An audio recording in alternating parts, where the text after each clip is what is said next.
Jadi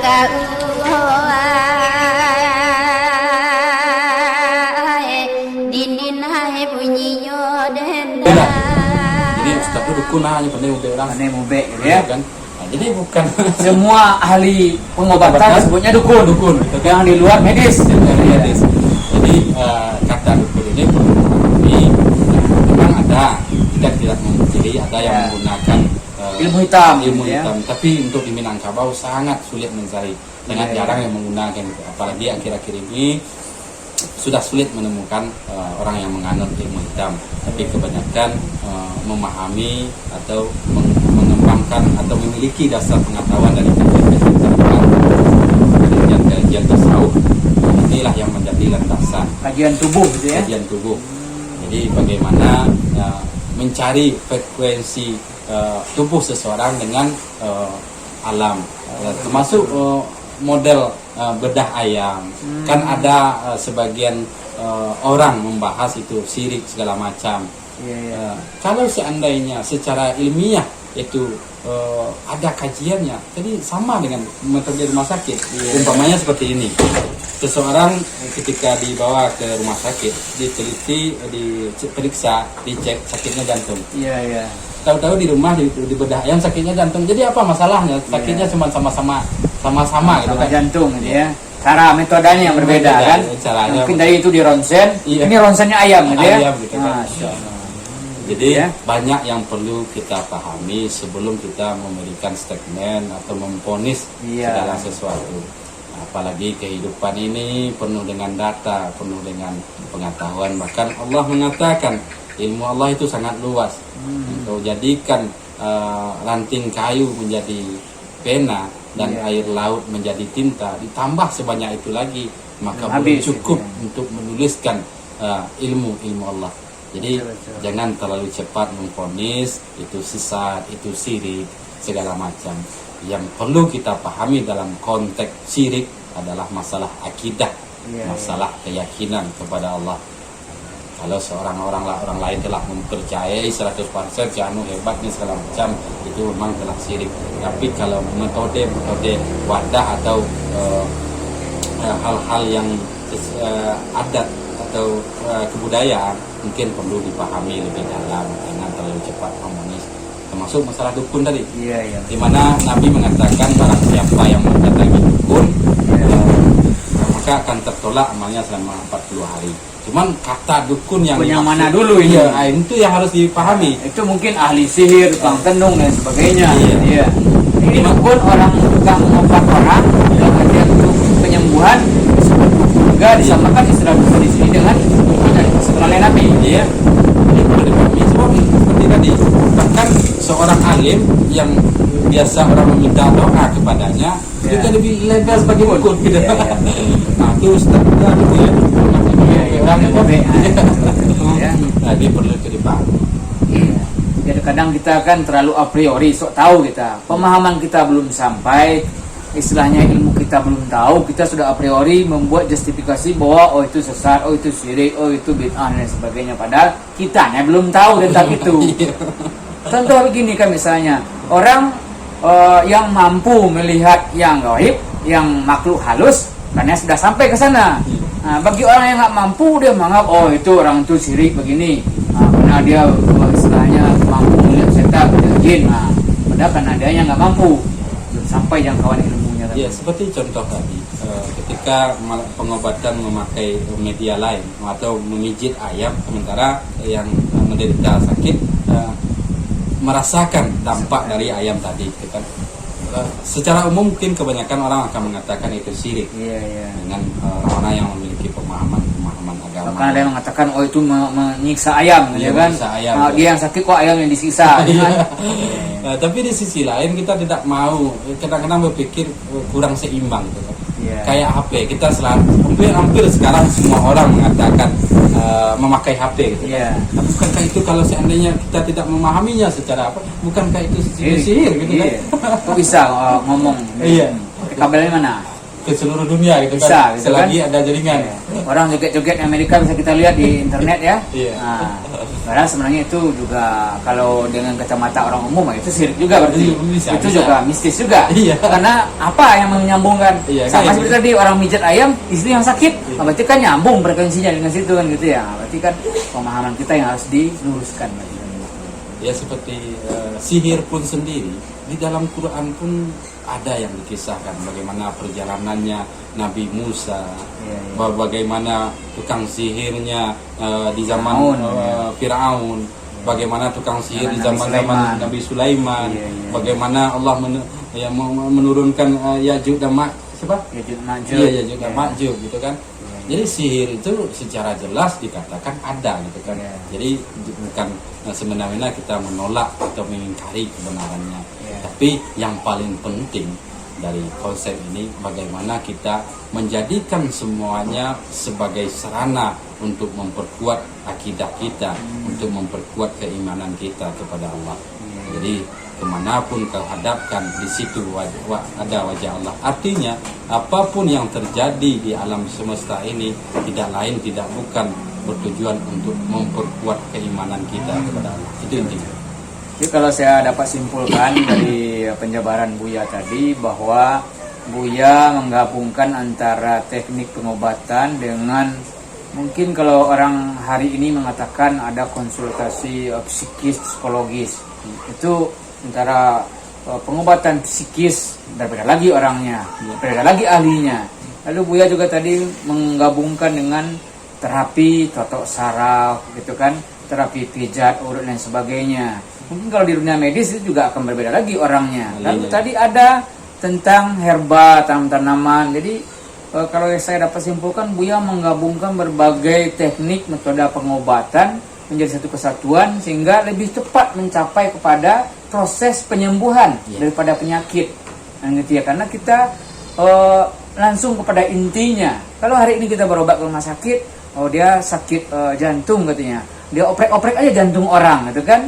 Dia gimana kadang mungkin di bedahnya jantung orang dikasih selang, kasih cincin katanya, padahal mungkin penyakitnya nggak di situ sumbernya semua. Lalu entah kasih lagi obat kimia.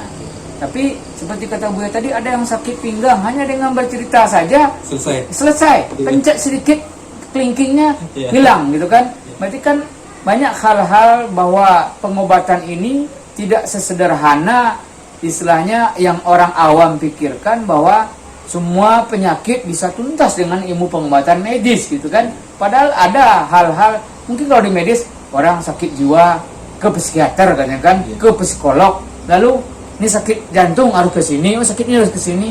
Padahal tadi kan hanya dengan pencet satu bisa berbagai penyakit terobati.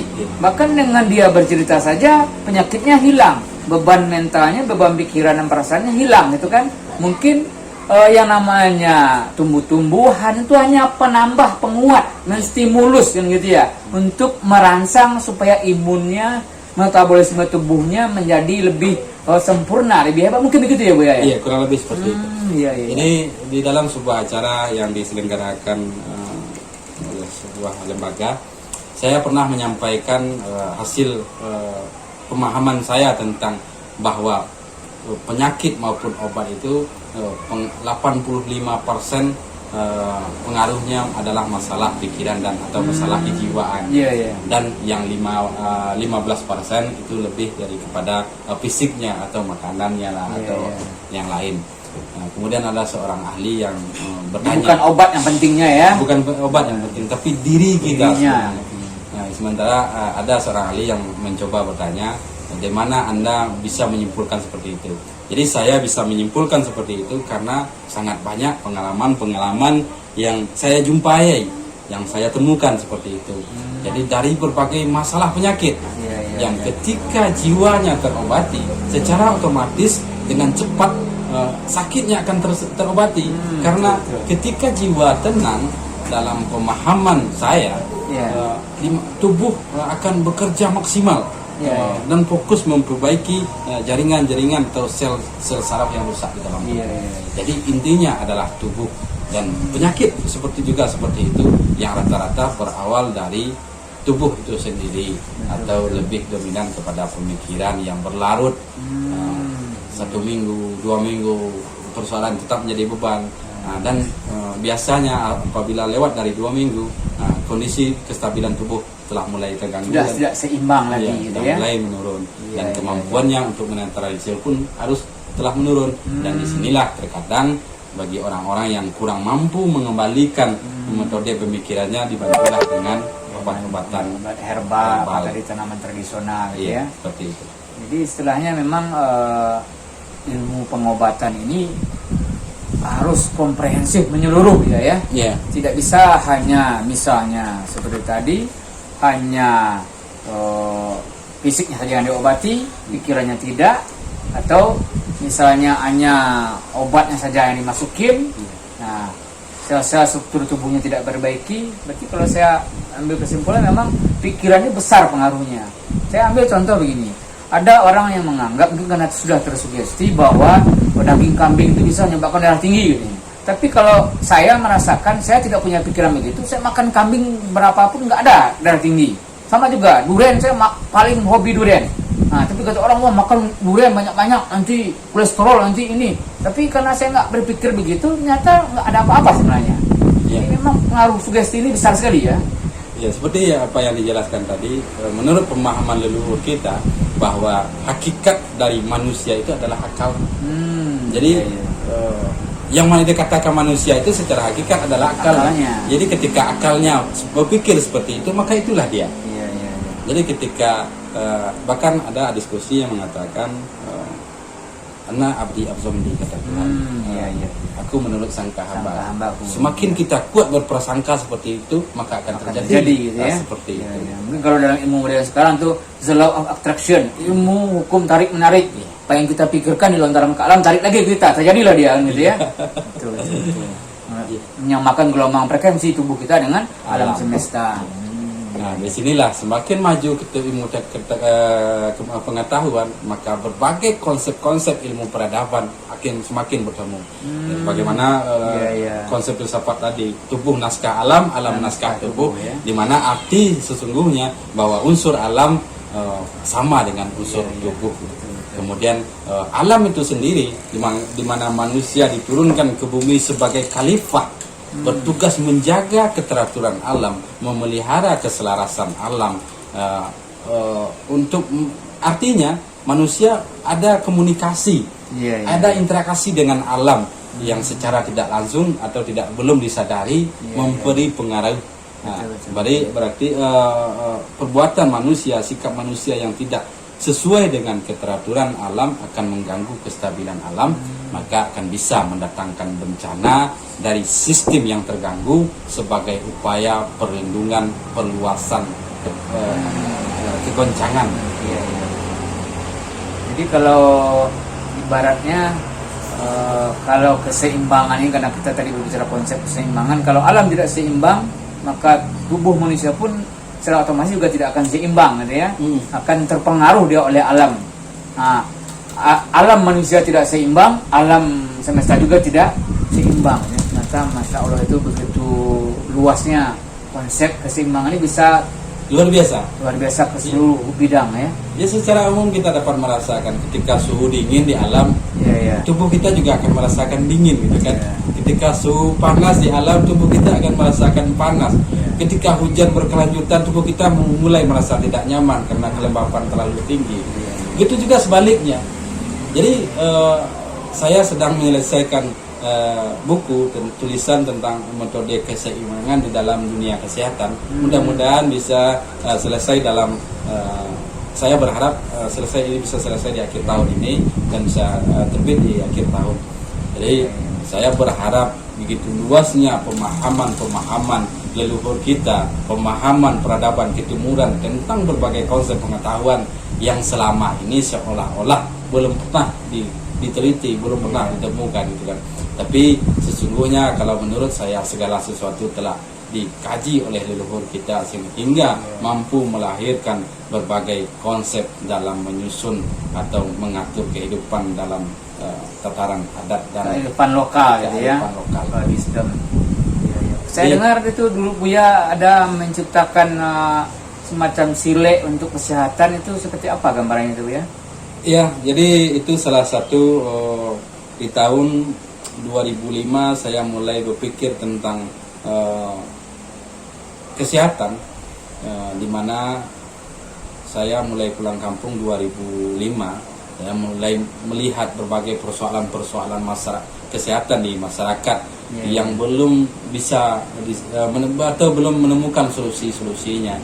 Jadi dari sana saya mulai menyusun metode-metode yang menggabungkan berbagai konsep, sejak dari konsep keseimbangan pikiran, konsep keseimbangan jiwa, konsep keseimbangan fisik tubuh, di mana keseimbangan gerak menentukan kondisi atau sistem kerja tubuh.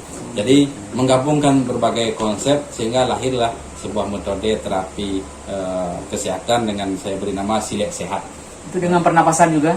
Seiring, jadi hampir seluruh konsep-konsep besar termasuk pernapasan, di mana kita mengatur keseimbangan pernapasan untuk mengembalikan keseimbangan sistem di dalam tubuh. Jadi ada metode pengaturan pernapasan, tapi semuanya berawal dari konsep keseimbangan. Jadi kalau tadi ada pengobatan dengan totok saraf gitu ya, itu apakah bisa juga digunakan untuk misalnya kalau kita berhadapan dengan musuh, dalam artian mungkin dalam sebuah pertarungan, apakah ilmu pengobatan saraf tadi bisa digunakan juga untuk melumpuhkan orang begitu? Dalam konsep Silek di dalam arti pertarungan, metode totok saraf atau kajian saraf ini lebih terimpun dalam kajian sajangka dua jari. Di mana sajangka dua jari juga dipahami secara umum sebagai teknik untuk melumpuhkan lawan dengan cepat. Tapi yang dipahami secara umum berbeda dalam istilah sajangka dua jari di Minangkabau, di mana di sajangka dua jari yang di titik-titik kelemahan secara umum hanya di ubun-ubun, kemudian sejengkalnya tambah dua jari alkun, jakun gitu kan, ulu hati dan kemaluan sebagai vitalnya gitu kan. Tapi dalam teknik sajangka dua jari atau rumusan sajangka dua jari mengkaji berbagai sistem organ tubuh, sistem saraf di dalam tubuh menggunakan jengkalnya cuma dua jari. Oh, jadi jaraknya dua jari. Dua gitu jari. Ya? Oh, di seluruh tubuh ini titik saraf itu yang kemudian istilahnya berguna untuk kesehatan ataupun tadi melumpuhkan lawan, dua jari jarak. Dua jari jarak. Gitu ya. Kemudian untuk mencari yang paling vital memang hitungannya juga dua jari gitu kan. Dari dua jari, jadi mana yang paling vitalnya, rumusannya tetap dua jari. Jadi sejengkal dua jari, jengkalnya cuma dua jari. Jarak jengkalnya dua jari. Ya. Itu cuma dari mana mulainya itu ya? Bagaimana kita mengukurnya dua jari ini? Jadi tergantung, karena alam ini adalah sebuah keseimbangan yang menciptakan ekosistem, tergantung kita mulainya dari mana. Rasa tadi ya? Iya. Jadi nggak bisa dijabarkan 1, 2, 3 begitu, tapi rasa, kembali kepada rasa ya. Sebenarnya bukan bisa diukur dengan ukuran meter gitu. Bisa diukur meter, bisa sebagaimana ilmiah gitu kan. Semuanya bisa diukur, bisa diperhitungkan, sebab keseimbangan yang sempurna itu memang berakhir di rasa. Tapi untuk menemukan keseimbangan yang sempurna melalui metode perhitungan, bilangan yang tepat, perhitungan yang pas. Jadi bukan sekedar rasa dalam pengertian yang halus gitu kan, tapi rasa itu dihasilkan dari perhitungan yang sangat teliti.